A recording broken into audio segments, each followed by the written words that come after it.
Telangana BC సంఘాల JAC ఆధ్వర్యంలో యాదాద్రి భువనగిరి జిల్లా కేంద్రంలో జరుగుతున్నటువంటి రన్ ఫర్ సోషల్ జస్టిస్ కార్యక్రమానికి విచ్చేసిన బీసీ ప్రతినిధులు, బీసీ నాయకులు, అన్ని కుల సంఘాల ప్రతినిధులకు హృదయపూర్వకంగా అభినందనలు తెలియజేస్తూ, ఇవాళ ప్రభుత్వాలు ఏమున్నా, పార్టీలు ఏవైనా బీసీల ఐక్యతకే కొరవడంతో ఇవాళ మనం అందరం కూడా ఇచ్చేవాళ్ళం పోయి అడుకునే వాళ్ళం అయినాం. కాబట్టి ఈ అవకాశం మంచిగా వచ్చింది. ఈ రాష్ట్ర ప్రభుత్వం ప్రవేశపెట్టిన ఈ 42% రిజర్వేషన్ను మనం అమలు చేసుకుంటూనే మనమే ఇచ్చే స్థితికి ఎదగాలంటే ఇలా జేఏసీలు యాదాద్రి భువనగిరి జిల్లా నుంచే నేను విజ్ఞప్తి చేస్తా ఉన్నా.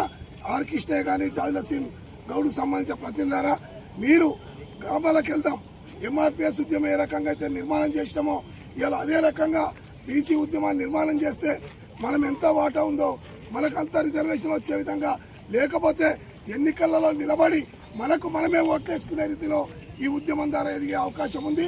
దయచేసి ఒకరి మీద ఒకరు రాజీనామా చేయాలనో, వాళ్ళు ఇది చేయాలనో కాదు. ఎవరిని అడుక్కునే ముందు మన కులాలను, మన బీసీ వర్గాలను గ్రామ స్థాయి నుంచి కమిటీలు వేసి జిల్లా స్థాయి వరకు తెలంగాణ జిల్లాలోనే యాదాద్రి భువనగిరి జిల్లా ముందుండే విధంగా మీరు ప్రణాళిక చేయండి. ఆర్థికపరమైన అంశాలు కానీ, ప్రయాణ ఖర్చులు కానీ, మేము అధికార పార్టీలో ఉన్నా ఒక బీసీగా మేము ముందుండి పనిచేస్తాం.